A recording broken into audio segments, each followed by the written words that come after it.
Here goes the World War III news. Halloween version. Ugh. So what you see behind me is a little bit of the action that happened last night with Israel's airstrike and ground raid into the Gaza. Now the United States did help with this. There was 5,000 US troops on the ground helping Israel against their operation against the Hamas. The news has been all over this and the fact that the United States retaliated against Iran by hitting back at Iranian-backed facilities in Syria. The United States and Iran is on the verge of war. But anyways, watch this. Overnight, Israel's military forces expanded its ground activities in Gaza as it prepares for a full-scale ground invasion. Israel released new video activity of its armored vehicles in Gaza. It also intensified air raids and artillery strikes in the northern Gaza Strip.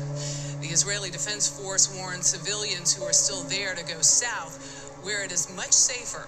According to the Hamas-run health ministry, Israel's relentless bombardment has killed more than 7,300 people in Gaza. It comes 3 weeks after Hamas militants stormed southern Israel and killed more than 1,400 people, according to Israel's health ministry. Hamas is also holding some 229 people hostage. 10 U.S. citizens remain unaccounted for. Rami Inocencio leads us off in southern Israel near the border with Gaza. Rami, good morning. Right, there was also an internet blackout as well, which made Elon Musk come up with an idea to send Starlink over there so that they can still aid organizations in Gaza. I actually really respect that. We also got Germany prepared to deploy over 1,000 troops to the Middle East. Then here's the one about 5,000 United States troops being involved in the Israeli land war on Gaza. Now, I also told you that the media is picking up that the United States is hitting back in Syria at Iranian bases. Iran has hit back again, so I just want to let y'all know. And here's the video on the ones about the United States doing strikes. Tonight, a dramatic retaliation. The U.S. striking 2 facilities in eastern Syria that the Pentagon says were used by groups linked to Iran. Defense Secretary Lloyd Austin calling them self-defense strikes that were a response to a series of recent drone attacks against U.S. forces. The Pentagon says there have been at least 19 attacks on U.S. bases in Iraq and Syria in the last 9 days. 21 personnel have been injured. And now we got World War III trending out of everyone's mouths now. There are so many questions, but I think really the first thing is just asking you about the state of the world right now, the state of the Middle East. And how worried are you that this could escalate into something this cataclysmic as nuclear war?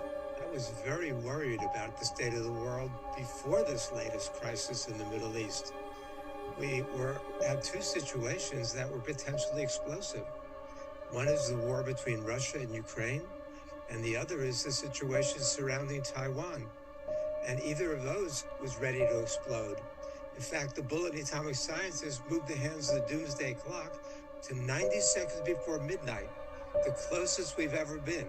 The clock was started back in 1947. And so that was... The same scientists that's warning that the United States cannot use their nuclear deterrence to pretty much deter China, and that it can lead to instability in nuclear war. I know people are posting around a video that Kim Jong-un is talking about World War III, and it's not a video that was recent. This was an old video. People are retranslating it, so I just don't want the wrong information to be out there, so letting people know.